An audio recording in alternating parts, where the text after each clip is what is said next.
Welcome back, folks. We are underway here for period 2 as teams switch sides. And the second period begins. I was a little late starting the camera there. Might have been checked out. I apologize for that. St. Paul skating from right to left. They're wearing the fire-edged red. Taft from left to right. And they're wearing their away white. St. Paul's 6 seconds left to power play time. It was initially about like 30, but that's all gone now. And we are back to 5-a-side officially now. St. Paul's leading 3-0. 2 goals by that guy right there, Cooper Flinton, and 1 by Owen Sweet. Icing waved off here as Malcolm Bussey works into the deep. He'll reverse it for Joe Schubert just out of his reach. He might not have seen it coming. They work on the wall, 2-on-2. Bussey hacking and whacking. In there as well for Taft is Fazik rather. Coming through with it was Molson, couldn't clear the line, and Fazik will do just that, making a pass onto the stick of Tonelli. Back Tonelli fighting for the puck at the line, fell down there by Russell. No call on the play. The Taft bench was looking for one. And it stretched up ice for Flint. He tries to cut inside, but he was knocked off of his stick by Patrick McLean. They go to the corner for it now. Halliday was battling, but McLean comes up with it, and he'll ice it out to neutral territory, or through neutral territory, I should say. Back for it here is Cox. Had his pass knocked up in the air. It was tipped there by Bobby Barrasso, and then knocked out of the air by Molson, but with a high stick. So we get a face-off out in neutral territory. St. Paul's didn't necessarily control the play in the first period, but they certainly made the most of their opportunities and got the better opportunities as well. And they came out sharp and they came out skating, which Taft did not seem to. Usually it's been the other way around in the past, as I mentioned in the first. The last 2 scrimmages, this is the pretty annual thing between these 2 schools. In the last 2, Taft has won by a combined score of 11-2. Let's slow down here for a minute. 11-2, and it's been the Pelicans who haven't really looked sharp. Off the face-off, it's kicked up and ahead, and Halliday will move it forward. 3-on-2 rush for St. Paul's if they hurry. Stopping at the line there with Stadheim, he moved it. Halliday on the wall. Tried to send it towards the goal, went off the body in front there of Nick Cullinan. It was a PG out of Ridgefield. He played for Ridgefield High School last year and was the Game Time Connecticut High School Hockey Player of the Year. He had, let me get this right, he had 66 points last year as a senior at Ridgefield. Stepping up the line is Cox. Oh, I thought he held that in, but maybe just an inch or 2 offside, and the play will be whistled dead. Both teams make changes. Cullinan's team lost to Xavier in the semifinals. They had won 22 in a row and were undefeated at that point, and that was how he went out, and his team went out on the season. They had 1 loss, and that was it. Always a tough pill to swallow. Seibold will catch up with this puck. He makes a long stretch pass over the right side. No one was home for St. Paul's. It's right back in on Murphy. Kicked us on a bouncing puck, and then on to make another good save as Ricky Ardelli was coming in. Charlie Murphy has looked pretty sharp as belted from behind there is Seibold. There is going to be a penalty on that. Touching up way down the other end is Nikita Kovalev. The puck had come out to neutral territory, and Seibold was just pushed from behind. I'll be interested to see what the call is, because it could be interference as well. But I think they are calling it from behind. Humane, who's going to go off, senior out of Beacon Field, Quebec. He does not seem to like the call, but it'll be the second power play of the game for St. Paul's.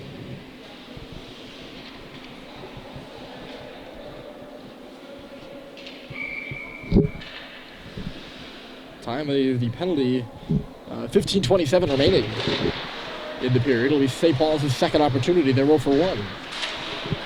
And immediately right off the bat, Taft clears, and ahead of the play there is Riccardelli. He's going to go into the corner first for it. He's taken in from behind there by Alex Levine, who freed up the puck for his defensive partner, Mick Frechette. Turned over in the neutral zone by St. Paul's, though. Here's Molson trying to cut in. Levine had a bump on him. Molson peels up, sends it back towards the middle. Rink Cardelli had to go off his leg and it on goal.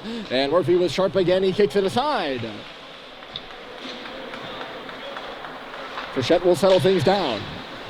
Levine on the right side again off a skate, but it goes right to Mick Frechette once more.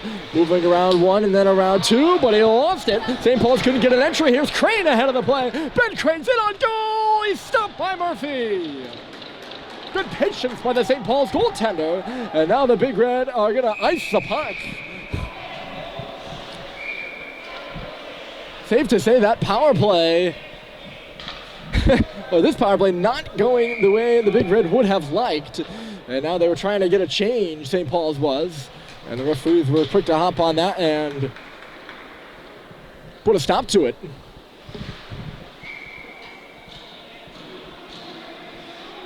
And they're still trying to sort out who's supposed to be on the ice and who's not. 1:04 to go in the penalty to Humane.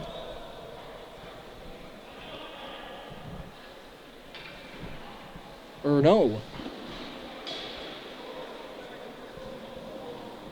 I don't know, but it seems like St. Paul's might be taking their time out here.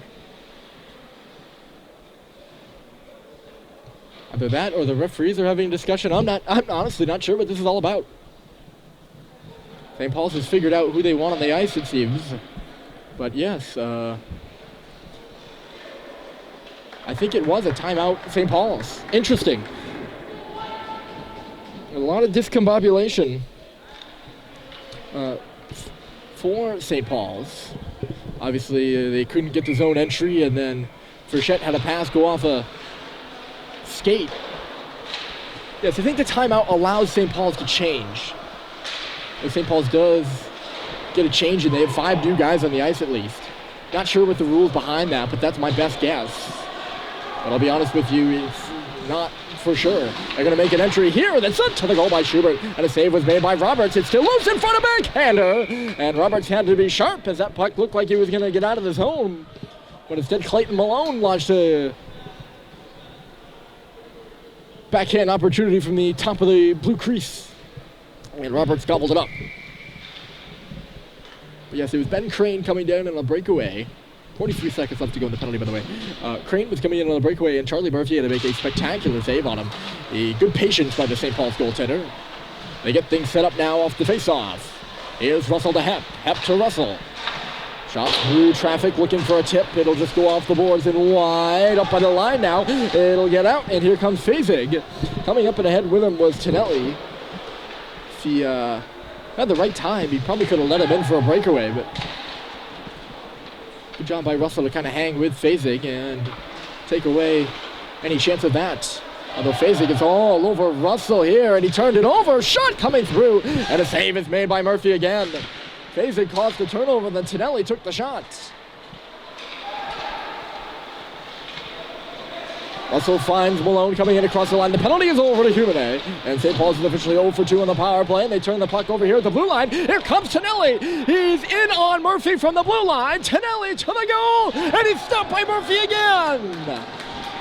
Those are 2 terrific saves by the St. Paul's goaltender on 2 breakaway opportunities by Zach Tonelli, and then earlier it was Ben Crane coming in. The patience from the senior netminder, who only played in 6 games last year, and he has been stellar here in the second period to keep Taft off the board. This could very well be a 3-2 or 3-3 game right now. Interestingly, the Rhinos have built momentum from the penalty kill.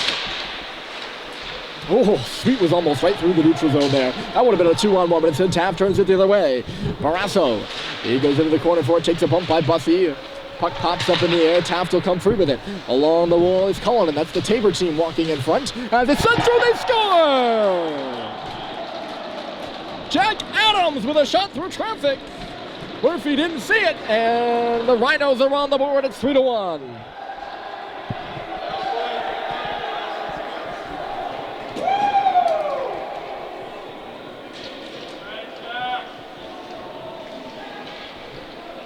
You might not have seen it either, actually.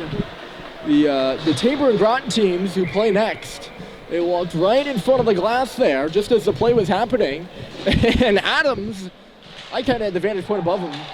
You might have too, so you might have been able to see it. Adams laced one through traffic, and he found a hole. There was a lot of traffic in front of the net, but the Rhinos are on the board. Statheim avoids that check from Jackson Cook and will go in for the puck. Met at the line there by Levine as St. Paul's works back in the offensive zone. Levine knocked it up in the air. Uh-oh, here we go again. This time it's Humane hustling up the left side. Humane, he'll just have to take it in low. Bumping a man in there is Ben Crane. It's loose behind the goal. Good job by Charles Culver. Charlie Murphy's the goaltender. Two different Charles. That was Charles Culver winning the puck battle. And now splayed to the ice there was Frechette. Big hit. Down low by Nikita Kovalev. He's engaged in a 3-on-2 battle, or rather 2-on-3. Kovalev is outnumbered and his squad is outnumbered. Fazig, Taft won that battle, though they were a man short. Fazig coming in the middle, it's Tonelli. Could not pull the trigger between the face-off circles. Pushed up the wall, and there's a man down behind the play. Murphy makes a glove stop. Getting dinged up twice in a row. There is Frechette, and he might have taken that one to the head. He's unbuckling his helmet, and that's what he's holding as he's skating off right now.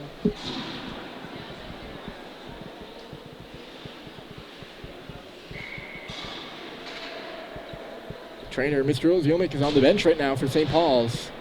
That's a little concerning. A freshman defender has been playing well. Through 2 scrimmages here for the Big Red, or 1.5, I guess you could say. 11:30 left to play here in the second period of the second scrimmage. Puck battle along the far wall, and Hep won it, cleared it to center. Taft seems to be getting their groove back a little bit here. Trailing 3-1, but they've looked better here in the second than they have in the first. Their legs are underneath them, and they blocked that shot there. Stepping in front of Schubert's wrister was Zach Hahn. St. Paul's been possessing the offensive zone. Here's Harrison Sweet leaving it. Schubert, they cycle around, although Schubert lost it, and another 2-on-1 the other way. Here comes Tonelli again. He's fended to the outside, and a great defensive play by Hep. Sliding on one knee, comes back to the line, shot through traffic, knocked up in the air. It went off a stick as Max Willard let it go, and it missed wide of the goal. Russell trying to come through with it. Here's Molson up the boards, had it stripped from him, and Russell will pursue the puck the other way. He's got one man to beat. He did beat Willard. He'll go in low for it now. Leaves it off for Seibold. Seibold in front for Schubert. They hack and whack at it. That was Sweet who had a swing too, and nobody could pull the trigger. Taft the other way now as we play a little fire wagon hockey, some end-to-end action, and Murphy decides it's getting a little too quick and will cover it up. St. Paul's has been aggressive on D. You can expect that to be the case most of the season, I'm sure. That's the way they were versus Wyoming Seminary. But in the second period, it's cost them just a little bit. Just kicked out there is Carboni. They made Coleman come in and take the draw. He didn't do bad as Taft will possess the puck in the offensive zone. Not for much longer as Malone will shoot it out. Yes, they've been turning the puck over at the offensive blue line quite a bit, Taft has, and it's resulted in St. Paul's, and it resulted in some odd man rushes the other way. There's Carboni to the middle of the ice. It's fended out of there by Cox. That point shot did not go. Ryan Egan tried to load one up. It's in low now. At the face-off circle, Malone had a hack. Instead, it's Barrasso. Outside, Egan holds and fires. And there was a stick that got in the way of that one. Picking it up now is Cox. Can he clear the zone? Yes, only barely, though. Pulled back here by Owen Sweet. Sweet to Sullivan on the far side. St. Paul's trying to slow things down. It nicked off the leg of Malone, so no icing on the play as the puck gets deep.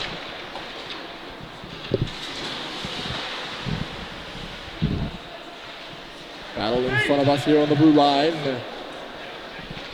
Goaltender Roberts nearly poked that away from his own defender, Egan. Coming off the bench here is Flint, and he absorbs the check. It's in the middle for Bussey, who could not pull the trigger on the one-timer.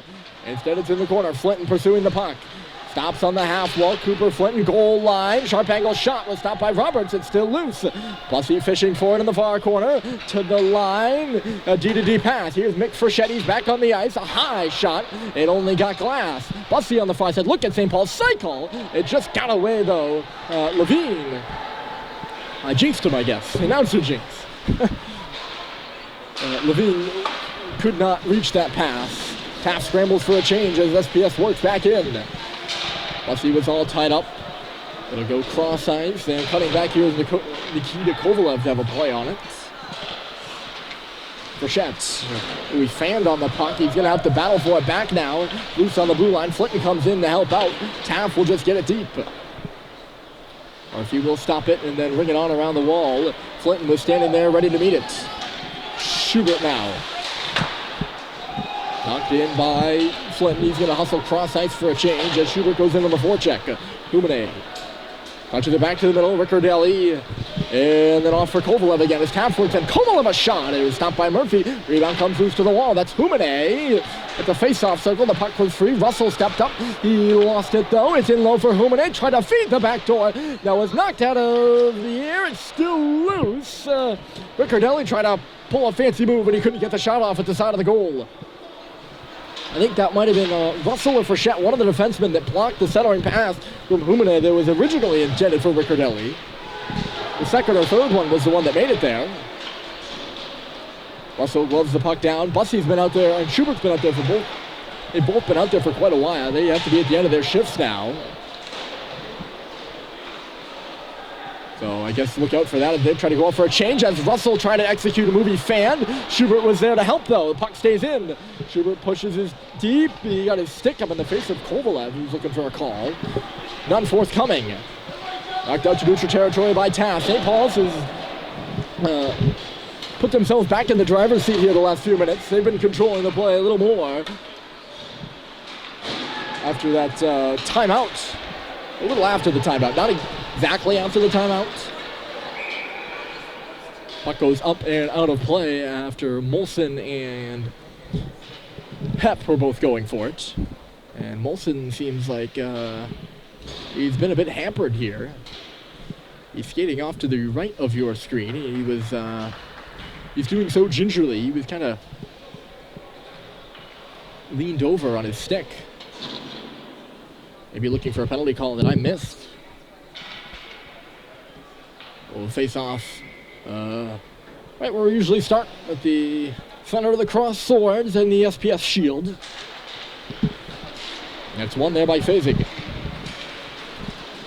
Willard gains the red line, tried to shoot it in, didn't get much further than the Blues. Hung up in a mist of bodies. Touched in off the stick of Phasig, so no icing on the play. He'll go in deep for it. Phasig in the near corner, trying to pull around Cox. He could not, and Cade Cox will come off the wall. Lost it, though. Molson got in the lane of that. Here's Tonelli. Goes around the net. Tonelli to the line. A shot through traffic coming there by Zach Hahn. It got knocked wide of the goal.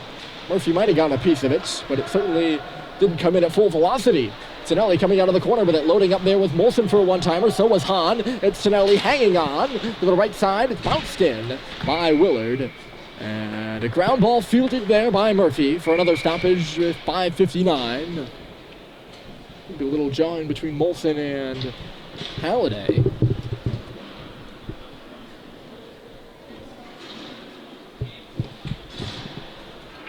But yes, we do get a stoppage. Both these teams... Sorry, I never finished that thought.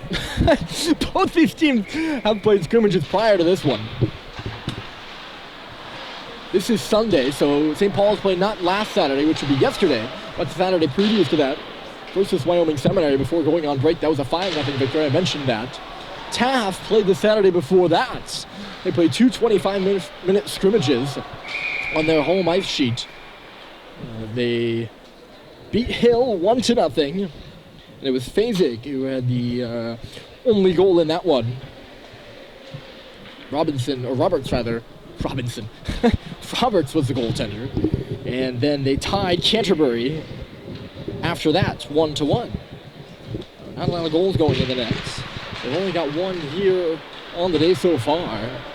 And that is something that this Rhino team will be searching for. They're going to need a consistent goal scorer. And look at the guys like Tonelli and Phasig and Molson, who are on the first line and the leaders of this team to fill that role. Oh, another turnover on the line, and Foskett was almost in, but stepping up there was Levine. After he lost the puck, he played the body and prevented Foskett from going in all alone. St. Paul's right back in. Seibel charged into the goal.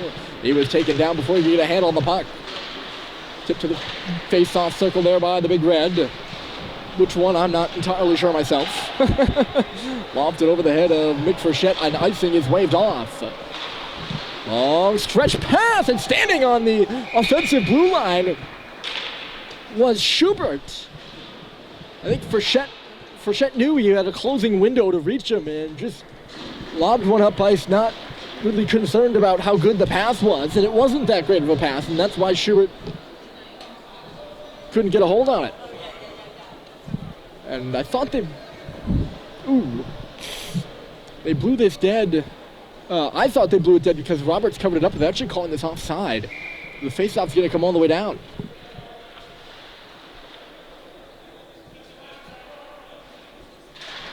And it's interesting, they let Roberts cover it up and then blew the whistle. Oh, shot along the ice, it's loose in front between the hashes, and it's dug out of there by Richards. Yeah, but it seemed to me, because they let the puck roll into Roberts and let him cover it up, that meant it was just going to be a face-off in the offensive zone for St. Paul's. It ends up being the face-off in the offensive zone for Taft. Hep is astride offside. There we get a whistle. That one was pretty apparent. And Hep knew it himself, too. He kind of looked skyward afterwards.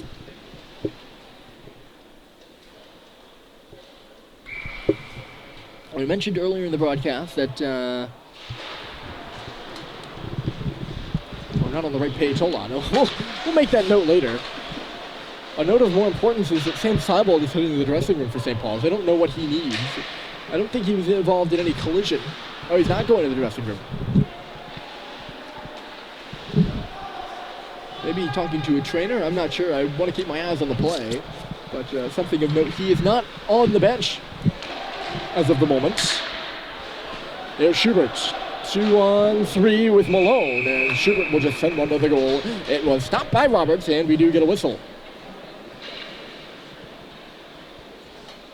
Maybe Seibel was just saying hello to someone or telling someone he needed something.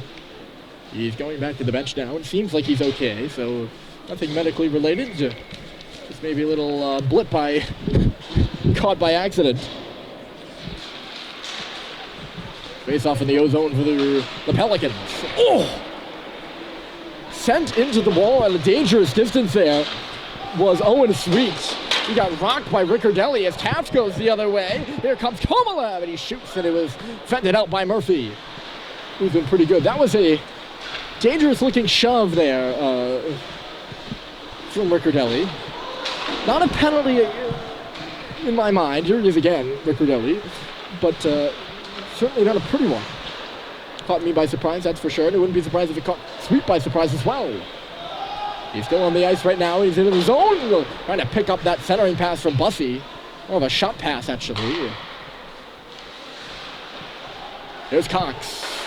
Giving it off with some space in the middle is Owen Sweet winding it up.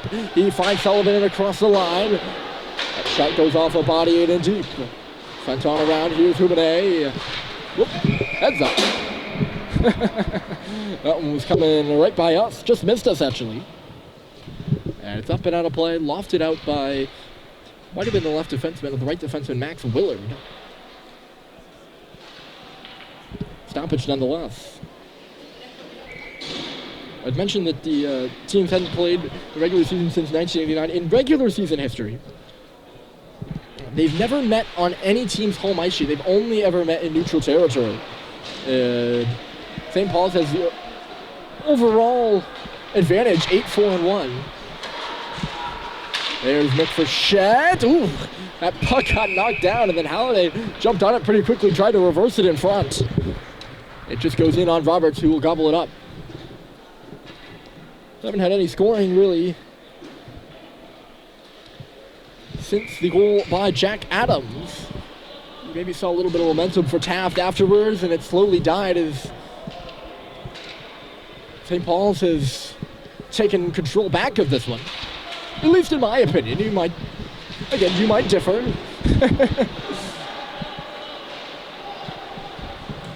Holding with that puck just for a moment there. Yes, it was Molson. He sent Tonelli in. Molson's got it back now, trying to get away from Halliday in the corner. That's Tonelli, back for Molson. Standing on the boards, Henry Molson, Tonelli to the line. Adams holding and waiting to his defensive partner who bobbled it. That was Egan, and St. Paul's will get out. The reverse pass from Halliday to Stadheim did not go. Stadheim was all tied up. Taft will work it back in. Forechecking up there is Tonelli. He'll push it backwards. And on the puck is Molson. He's giving Stadheim a tough time. Behind the goal, Tonelli again. He sent one back to the left point, but Egan was not home. They had the arm up for icing for a minute, and the referee right in front of us was about to blow it dead, but he can't do that. That was Tonelli who sent it to the length of the ice into his own end. A penalty upcoming here to St. Paul's as a blast comes through. That was Pat McLean who let one go, I think. I was looking to see who had gotten fell down, and I think it was the big Bobby Barrasso. He was knocked to the ice by Alex Levine. It'll be the first power play for Taft. And they're going to take their time making sure they get the players they want set up in the position they want. Referee's in no hurry to drop the puck here, it seems. That might have came off as a little more sarcastic and cynical than I intended it to be. Kovalev will start things out. So the first power play for Taft.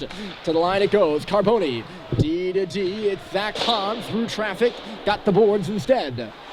Carboni trying to get away from Harrison Sweet, who's out there killing the penalty for St. Paul's. Oh, it just escapes Bobby Barrasso. Seemed to double clutch and lost it. Taft will have to reset. It's left off for Barrasso. He'll make the zone entry on the right side. Goes around the net here, picking up some speed to the far side now. That's Barrasso. He does a lap, loads up a man up top. A one-time drive by Hahn. Got the glass high and wide. He had all day to load up that one-time or two. He's got it again. Hahn gives it off. That's Kovalev. This waves. Kicked off the stick of Carboni. He'll hold it at the line, though. Watch there by Seibald as the puck goes in deep. Barrasso goes for it, trying to take it away from Russell, who's working on it. It's Crane coming out of the corner with a shot. Stood up by Murphy, and then knocked out is Russell. And they did get that. It was the referee all the way out at center ice that made that call rather than the one in the offensive zone. And he's not sure who it was. By my marking, I had it Ben Crane. So it was 21 SPS for a trip, and no, it's Bobby Barrasso going off. And now both 21s on either side are in the box as 21 White goes off for a trip. That should negate the rest of the penalty. Well, 52 seconds left. Well, 52 seconds of 4-on-4 time, and only 25.9 left to go in period 2. Probably should have given you that update sooner. But yes, only 20 seconds left to go in the second period, so this 4-on-4 play will carry over to the third if no one scores. Taft possessing it in the offensive zone. There's a hard wrist shot, and letting it go was phasing. And it just missed the goal wide. Coxell settled things down. This should take us to the third. Cox and Sullivan play catch. There's the horn. So Taft gets the lone goal, the second. It's Jack Adams with a shot through traffic. 3-1, your score after 2 periods of play here at the annual Thanksgiving Jamboree in Concord. And it's St. Paul's up on Taft. Third period with 26 seconds of 4-on-4 time. That's coming up next. See you on the other side of the break.